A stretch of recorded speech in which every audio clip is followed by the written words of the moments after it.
Vamos a conversar un poquito de la palabra de Dios. Cuando hace un par de semanas atrás, cuando empecé a pensar en este mensaje, tenía hartas ideas en la mente. Estaba leyendo un libro que era bien bueno, me había gustado harto. Tenía más o menos ya decidido por dónde iba a hablar. Y esta semana me tocó ir a Santiago por algunos temas personales de trabajo.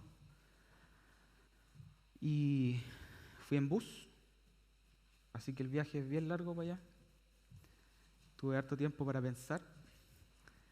Y cuando venía de vuelta en el bus,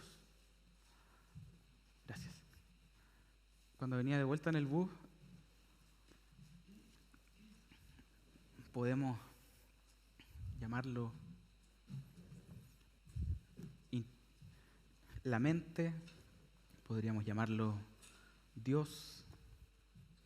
Me puse a pensar en la predicación que había hecho el pastor hace unas semanas atrás, que nos habló de la visión, ¿se acuerda? Nos habló de ampliar la visión, nos habló de agranda, amplía, extiende y ensancha. Nos habló de ver las cosas listas cuando recién estaban en nuestra mente. Nos habló de ver un bosque cuando teníamos una semilla. Y entendemos que la visión, por definición, digamos, es el lugar donde nosotros nos vamos a ver en el futuro. Es lo que queremos llegar a ser. Es cómo queremos que nos identifiquen.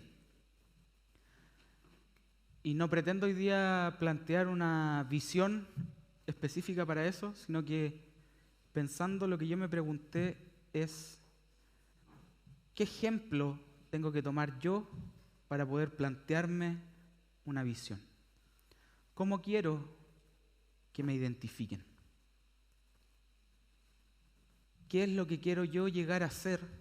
O como quién, más específicamente, yo quiero llegar a ser en el futuro. ¿Qué quiero que la gente diga de mí cuando me vea? No estoy hablando de una perspectiva de iglesia, no estoy hablando de una perspectiva institucional, sino que estoy hablando desde una perspectiva personal. ¿Cuál va a ser mi visión para más adelante? Y por eso me encontré con otro libro. Y quiero traer un punto de vista de Jesús, de la persona de Jesús humano, a nuestra mente, para que Él nos sirva como ejemplo, para que Él sea la base de mi visión personal, para que Él sea la persona que puedan identificar a través de mí. Y nuestra fe, nuestra creencia, los cristianos, independientemente de la denominación que tengan, hemos vivido siempre con una forma de ver y de interpretar a Jesús, que vivimos con la idea de que Dios vino a la tierra para perdonar nuestros pecados y para llevarnos al cielo. Y eso no es algo exclusivo de nuestra iglesia, sino que es de todos los creyentes, católicos, protestantes, pero siempre está esta base de que Jesús vino para perdonar nuestros pecados y que Él nos quiere llevar al cielo. De hecho, no sé si usted conoce el credo apostólico. Creo en Dios Padre Todopoderoso, Creador del cielo y la tierra, y en Jesucristo, su único Hijo, nuestro Señor, que fue concebido por obra y gracia de el Espíritu Santo, nació de Santa María la Virgen, padeció bajo el poder de Poncio Pilato, fue crucificado, muerto y sepultado, descendió a los infiernos, al tercer día resucitó de entre los muertos, subió a los cielos y está sentado a la derecha del Dios Padre Todopoderoso. Vivimos con esa perspectiva de que Dios vino para perdonarnos y viene para llevarnos al cielo. El tema de vivir pensando que Dios vino exclusivamente para perdonar nuestros pecados y llevarnos al cielo es un estatus de vida que es muy fácil de vivir. Porque como iglesia no debemos vivir pensando que Dios vino para llevarnos al cielo, sino que debemos responsabilizarnos para anticipar el reino de Dios aquí en la tierra. Ese es el papel de la iglesia. En Génesis 1, Dios deja el mandato cultural, donde nos deja como gobernantes, como gerentes, como colaboradores de la creación. Dios, en el mandato que nos deja en Génesis 1, nos dice: ustedes son los responsables de cuidar la creación. Ustedes son los responsables de cuidar la tierra donde viven. Ustedes son los responsables de cuidar el medio ambiente. Ustedes son los responsables de cuidar los animales. Ustedes son los responsables de cuidarse entre ustedes. Porque nosotros somos la conciencia y la voluntad actuante de Dios aquí en la tierra. ¿Qué significa eso? Que Dios piensa algo y Él tiene poder para hacerlo de manera sobrenatural, pero la principal forma en la cual Él actúa aquí en la tierra es a través de usted. Es a través de la iglesia. Por lo tanto, si nosotros no tomamos ese papel de responsabilizarnos por traer y anticipar el reino de Dios aquí en la tierra, déjeme decirle que estamos viviendo una vida fácil, cristianamente hablando.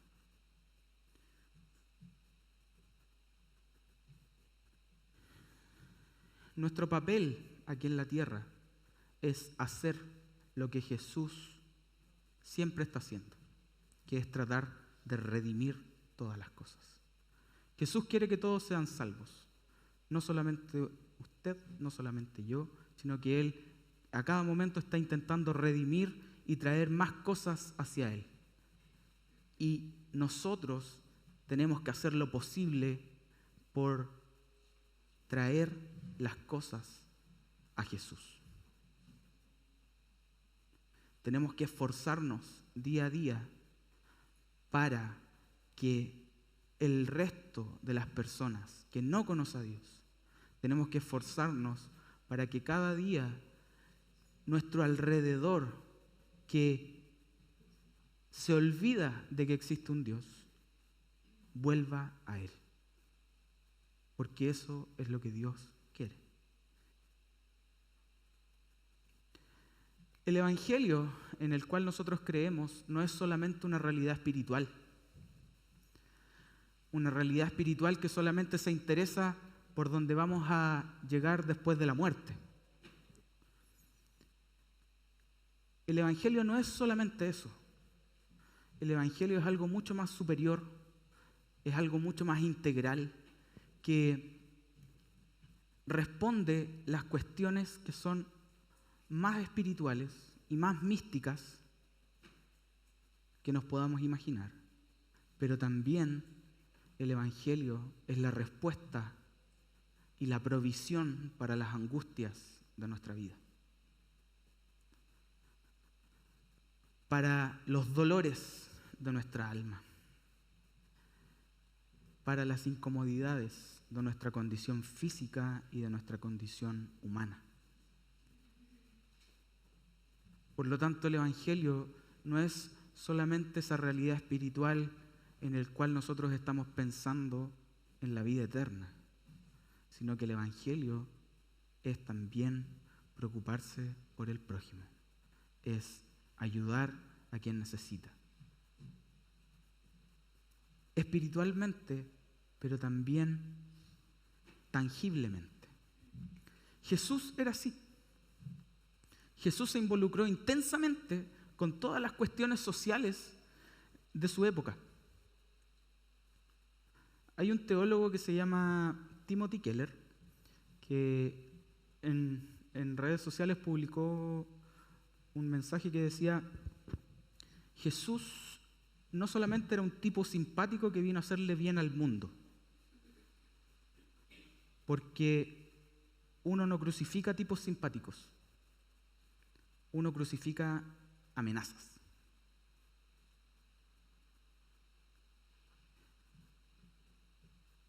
Y hoy día, en la actualidad, creo que si llegara a Jesús no sería muy distinto, porque en un mundo donde gobierna el ego, donde gobiernan las ganancias, donde gobierna el yo,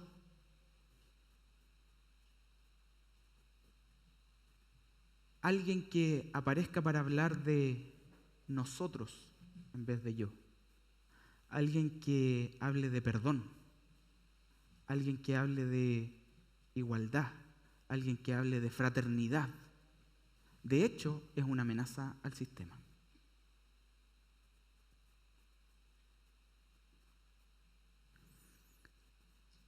Y en ese sentido es que en la historia de Jesús nosotros podemos ver que Él fue condenado 2 veces, en 2 instancias distintas. Fue condenado por la religión y fue condenado por la política. La política no tenía, la religión no tenía el derecho de mandar a matar. Quien podía mandar a matar era la política.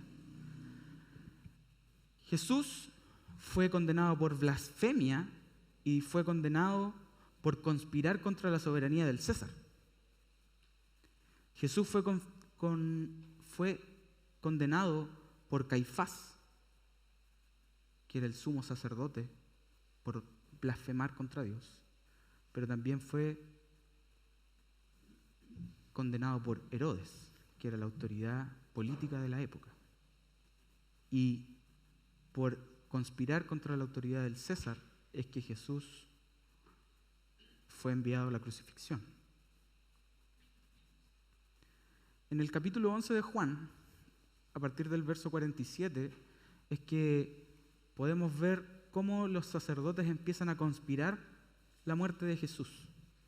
El relato es más o menos, tiene un par de versículos, pero se empiezan a comentar ahí de que Jesús había resucitado a Lázaro. Entonces, los sacerdotes de esa época se empezaron a asustar.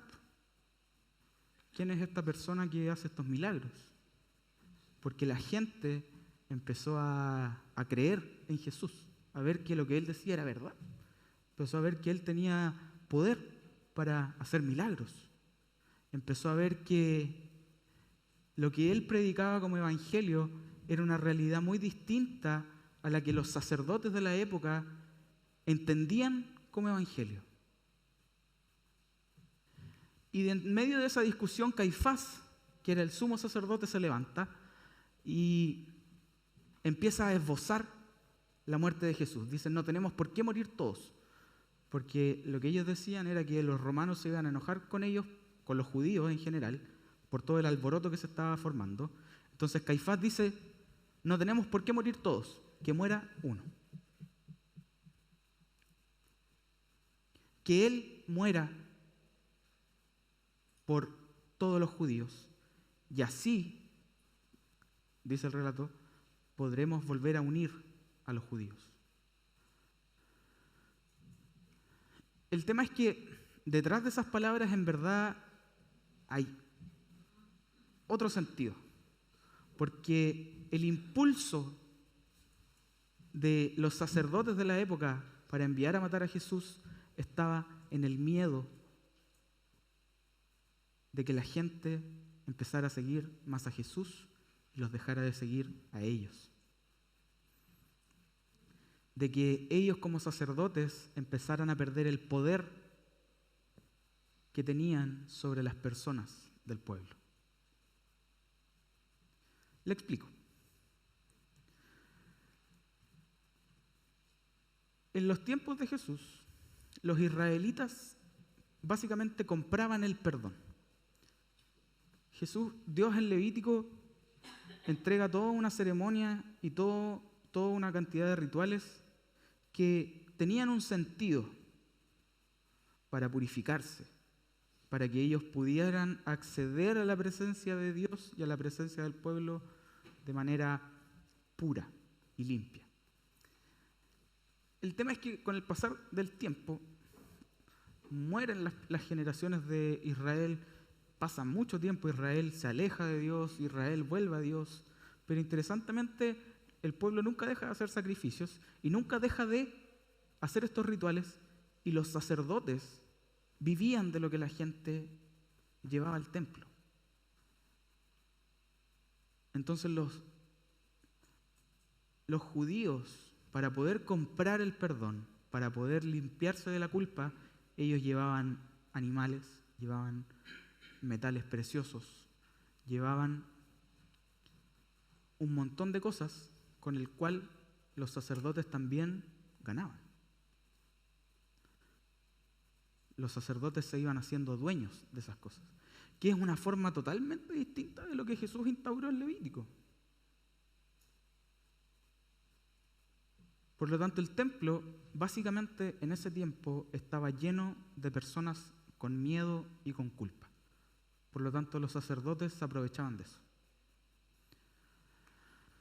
Por lo tanto, como les decía, ellos pagaban un precio para poder ser perdonadas, porque tenían miedo de ir al infierno.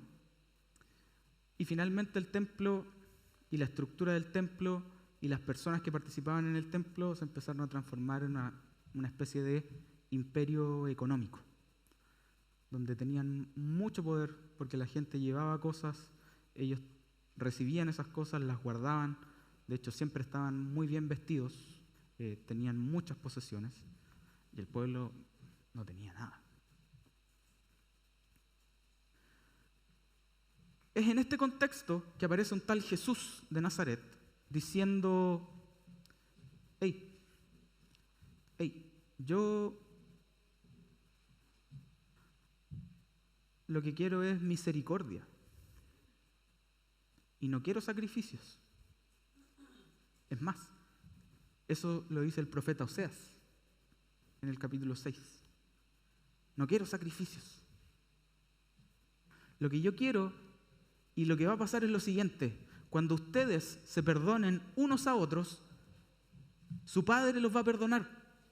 No tienen que llevar más sacrificios al templo para que su Padre los perdone. Lo que tienen que hacer es perdonarse unos a otros. Y Jesús empieza a dar este discurso para que la gente salga de su vida miserable. Su vida de miedo, su vida de culpa,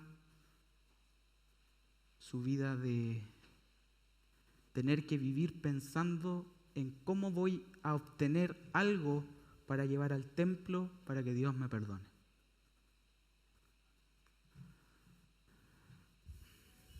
Y esto es lo que claramente no agradó a quienes vivían en esa época.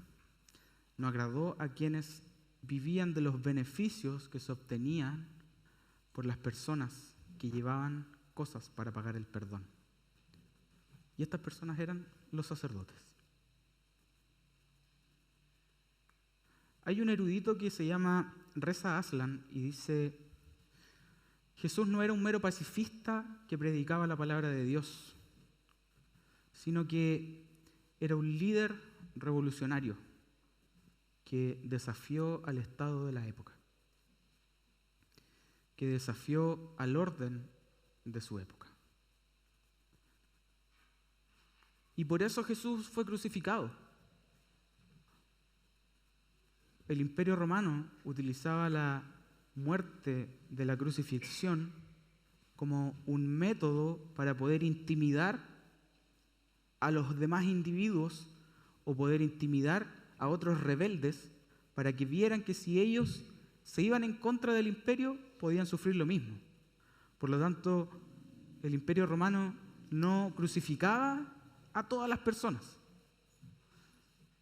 crucificaba a ciertas amenazas. Y así es que empieza a suceder la historia.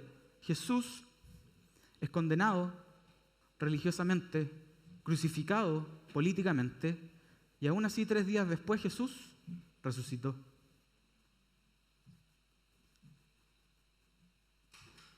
Jesús resucita, se encuentra con los discípulos, se va al cielo, y si seguimos en la historia, en el libro de Hechos está el relato de lo que pasó a ser conocido como una comunidad de cristianos, seguidoras y seguidores del mensaje de Jesús. Y mientras esta comunidad empezó a aparecer en el mundo, empezó a ganar fuerza, el Imperio Romano empezó a perder su poder.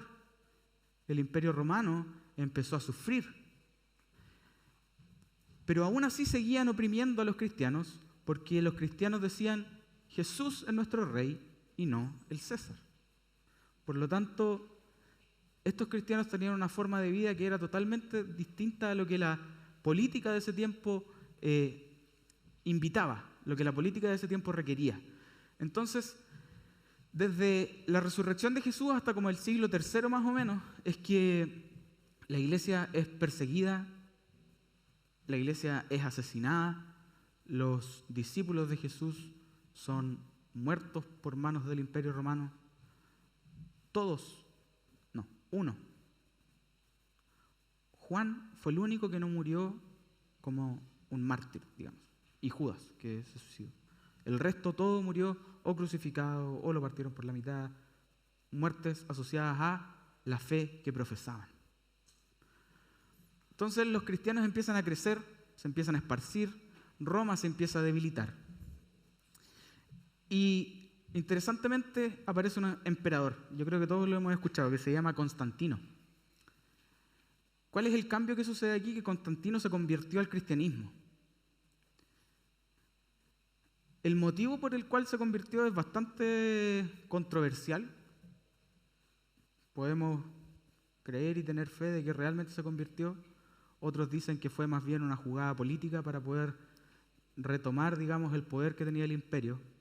Y a partir de ahí, Roma empieza a colocar cruces en sus armas, en sus vestiduras, y empiezan a usar el símbolo de la persona que ellos mismos habían asesinado.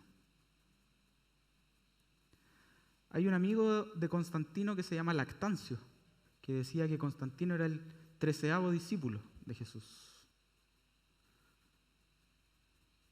Y todos dicen que esto es como una jugada política porque como el Imperio Romano estaba perdiendo fuerza, los cristianos seguidores de Jesús estaban ganando mucha fuerza, era una forma de que el Imperio Romano pudiese atraer a estas personas, porque los judíos vivían pensando de que Jesús los iba a liberar del Imperio Romano. Nadie les ha sacado de la cabeza eso. Por lo tanto, cuando vieron que este emperador se había convertido, el pensamiento directo que puede aparecer en ellos es que Jesús volvió en la figura de Constantino. Entonces empezaron a seguir al imperio, y el imperio, en el nombre de Jesús, en el nombre de Dios, empieza a justificar y a validar un montón de violencia en el nombre de Dios. Algo que es conocido como las cruzadas.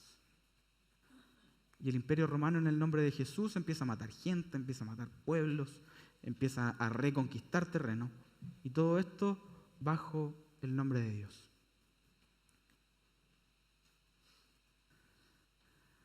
Mirar a Jesús como un ser espiritual, quitándolo del contexto histórico en el cual vivió y de su política de no violencia, su política de colocar la otra mejilla, su política de caminar la segunda milla, su política de amar a los enemigos, su política de que el sol nazca sobre los buenos y malos. Cuando retiramos a Jesús de sus características de historia humana, podemos moldear su evangelio a nuestro placer. Y es lo que pasó con el Imperio Romano. En base a este Jesús espiritual que nosotros quitamos de su contexto histórico y de su condición humana, podemos crear cualquier ídolo que a nosotros se nos plazca. Por lo tanto, necesitamos devolver a Jesús a su contexto. Jesús es Dios, pero Jesús también fue hombre. Y como hombre, Jesús tiene un origen, Jesús tiene una historia y Jesús tiene una política. Y cuando hablo de política no me estoy refiriendo a lo que se nos viene a la mente que tiene que ver con una política partidista ni la polarización que existe actualmente, sino que por definición la política es el arte de gobernar. Y Jesús tiene su propia política. Jesús tiene su propia forma de gobernar, que es servir. Jesús quiere una humanidad que no tenga muros, una humanidad que esté unida en amor.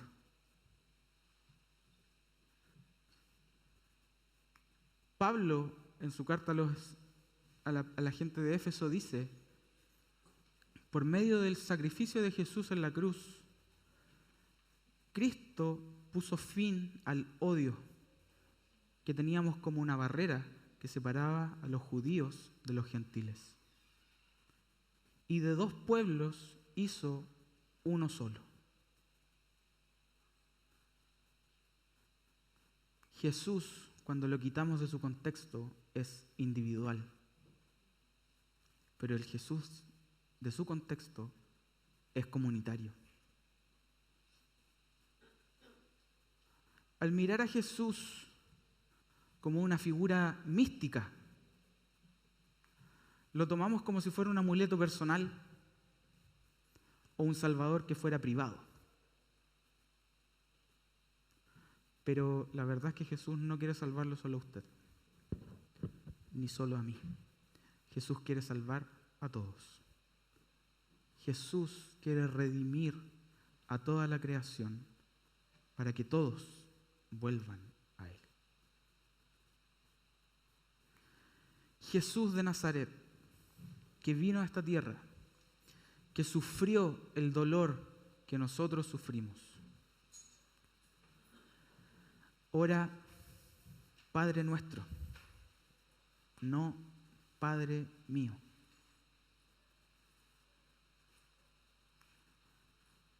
Pudiendo hacerlo, Él dice: perdónanos. No dice: perdóname. Él no pide pan solo para su familia, ni pide que no le falte nada solamente a los suyos, sino que Él dice: danos el pan nuestro. El Jesús que somos capaces de ver al incluirlo en su contexto es un Jesús de comunidad y no un Jesús de individualidad. El Jesús del reino de Dios es un Jesús plural que cabe en todas las caras y en todas las formas posibles y revela un Dios que no es soledad, un Dios que es comunión.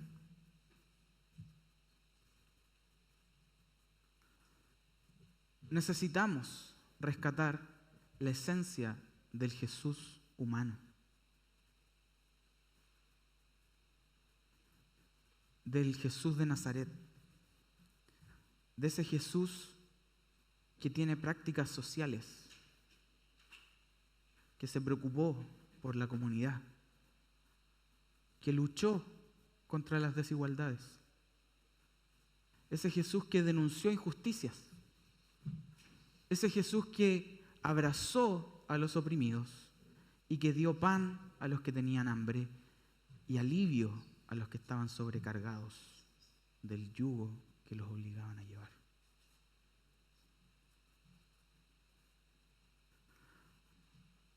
Porque de hecho, si es que nuestra fe termina donde terminan las paredes de esta iglesia, es una fe muerta. Martin Luther King, que es un cristiano que luchó por los derechos de las personas de color en Estados Unidos y luchó contra la esclavitud, dice: cualquier religión que profese una preocupación con las almas de los hombres, pero no está igualmente preocupada por los barrios marginales a los cuales estas personas están condenadas, es una religión espiritualmente moribunda. Una religión que termina solamente en un individuo es una religión que termina. Y por último, Jesús lo deja muy claro cuando empieza el Sermón del Monte. Él dice: bienaventurados los que tienen hambre y sed de justicia, porque ellos van a ser satisfechos. Tenemos que recuperar al Jesús incluido en su contexto. Tenemos que seguir e imitar al Jesús que vivió aquí en la tierra, que se preocupó por las personas, que se preocupó por comunidades, que se preocupó por el prójimo, que amó al prójimo. Y no tener ese Jesús que solamente se preocupa porque nosotros vayamos al cielo. Tenemos que salir del status quo de nuestra vida en la cual solamente esperamos la vida eterna, sino que tenemos que empezar a responsabilizarnos por traer el reino de Dios aquí en la tierra hoy día. Y eso podemos hacerlo de muchas formas. Pero creo que vale la pena seguir este ejemplo. Y que cuando alguien me vea, podamos llegar en algún momento a que nos digan: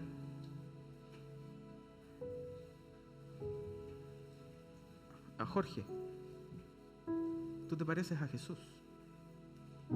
Tío Javier, cuando veo algo en ti, veo que Jesús está dentro de ti. Con cada uno de nosotros tenemos que recuperar a ese Jesús que caminaba, que trabajaba, que se preocupaba por las demás personas, pero que también se tomaba tiempos para conectarse con su Padre. No me refiero a que nos tornemos en activistas sociales ni nada de eso, para nada, sino que solamente sigamos el ejemplo de Jesús cuando estuvo aquí en la tierra.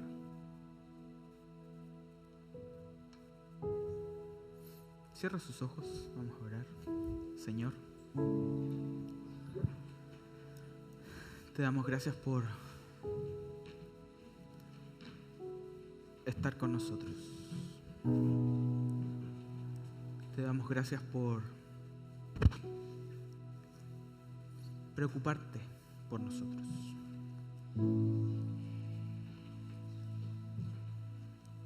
Tenemos que reconocer delante de ti, Jesús, que nos cuesta salir de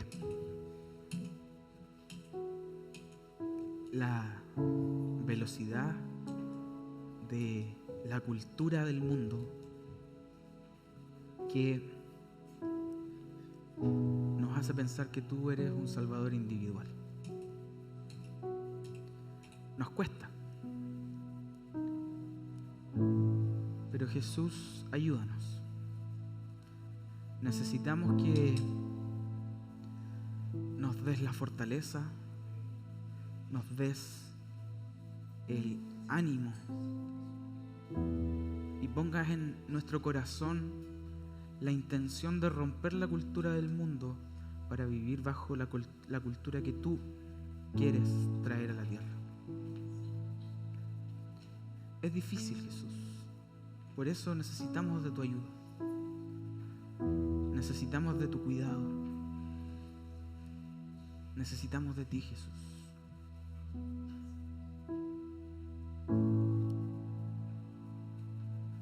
Ayúdanos, Señor, a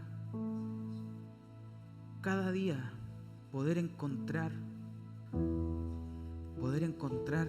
ese momento que tú nos regalas, Jesús, para hablar de ti a las personas, o hacer algo que refleje tu amor, tu bondad, tu preocupación con las demás personas, Jesús. Ayúdanos a traer tu reino aquí a la tierra hoy día, Jesús.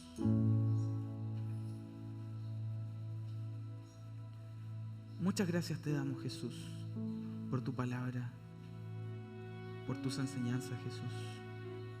Y permite que cada día podamos ir aplicándolas, Señor. Dejamos todo en tus manos, Jesús. Amén.